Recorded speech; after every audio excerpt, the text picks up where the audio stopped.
শুকর গুজার বান্দা হরে দুনিয়ায়, শুকর গুজার বান্দা হরে দুনিয়ায়, যার কারণে নিয়ামত বেড়ে যায়।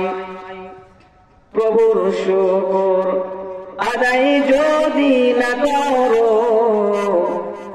প্রভুর শুকর আদায় যদি না করো, কঠিন আযাব হইবে তোমার রোজ হাসর। এ মুসলমান যুবক, মুসলমান ভাই আমার, শুকর আদায় করো, আল্লাহ পাক তাআলার দরবারে শুকর আদায় করো, শুকর গুজার বান্দা হয়ে যাও। আল্লাহ পাক তাআলার নিয়ামত পেয়েছো, শুকর আদায় করো, শুকর আদায় করো। আল্লাহ পাক তাআলার নিয়ামত পাওয়ার পরে আল্লাহ পাক তাআলার দরবারে শুকর আদায় করতে হবে। আজকে আমরা শুকর আদায় করি না, আল্লাহ পাক তাআলার দরবারে শুকর আদায় করি না। আজকে আমরা বলি এটা পাইলাম না, ওইটা পাইলাম না, এইটা পাইলে ভালো হতো, ওইটা পাইলে ভালো হতো। না না, এমন করা যাইবে না। প্রত্যেকটা কাজে শুকর আদায় করতে আল্লাহ পাক তাআলার দরবারে। আল্লাহ পাক তাআলা কোরআনে কারীমের মধ্যে বলেন, লাইন শাকারতুম লাযীদান্নাকুম ওয়া লাইন কাফারতুম ইন্না আযাবী লাশাদীদ।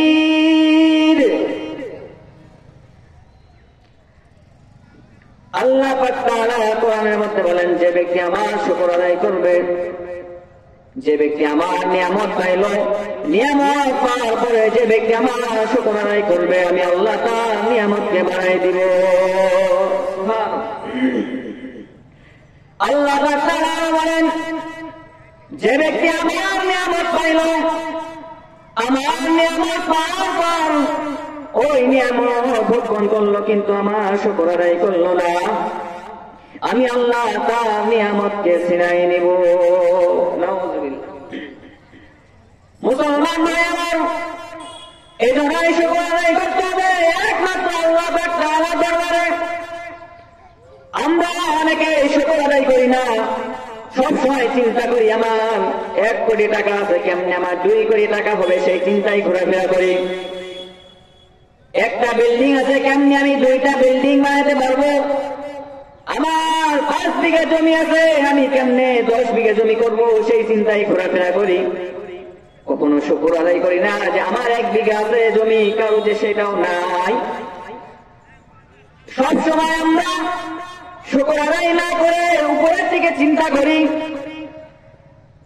কেমনে 1 কোটি টাকা আছে, কেমনে 2 কোটি টাকা হবে সেই চিন্তায় আমরা ঘোরাফেরা করি। ও মুসলমান যুবক, না না, এমন করা যায় না। সবসময় সর্ব অবস্থায় আল্লাহ পাক তাআলার দরবারে শুকর আদায় করতে হবে। আল্লাহর পয়গম্বর বলেন, কিয়ামতের দিন মুসিবতের সময় যখন সূর্য একেবারে মাথার নিকটে চলে আসবে, গুনাহগার বেনামাজিরা ছোটাছুটি করতে থাকবে, নাফসি নাফসি করবে আর ছোটাছুটি করবে। কিয়ামতের দিনটা বড় ভয়ঙ্কর,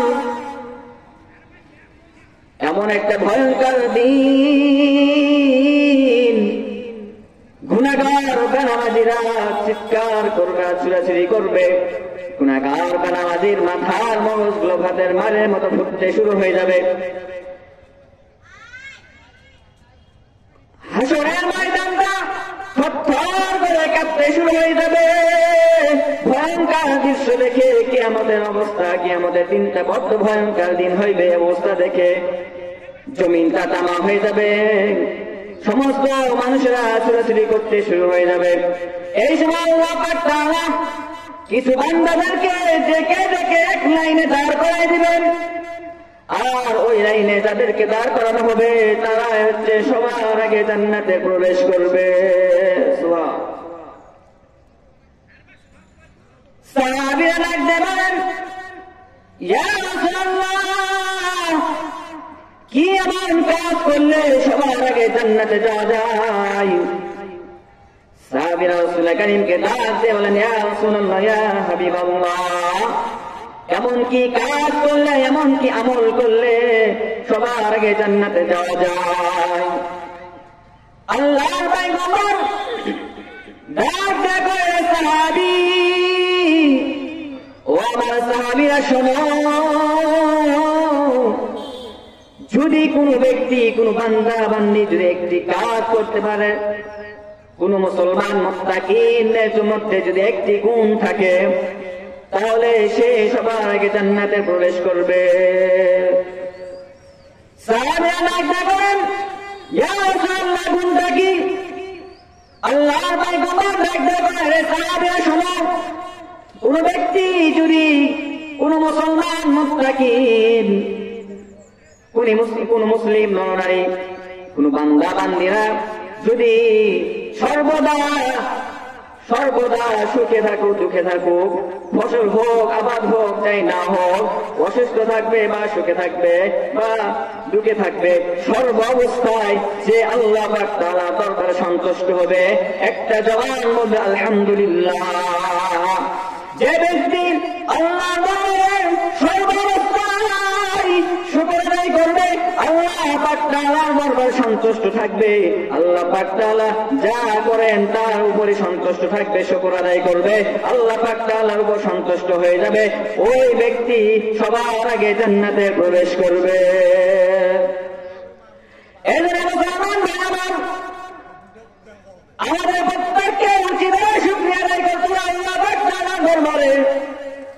যেমনই থাকি না কেন, ভালো থাকি খারাপ থাকি, যেমন অবস্থায় থাকি না কেন, সর্ব অবস্থায় আল্লাহ পাক তাআলার দরবারে শুকর আদায় করতে হবে, আল্লাহ পাকের দরবারে শুকর আদায় করতে হবে।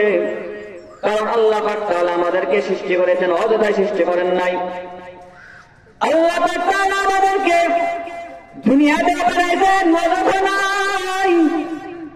আল্লাহ পাক তাআলা আমাদেরকে দুনিয়াতে পাঠাইছেন, এর মধ্যে একটি উদ্দেশ্য আছে।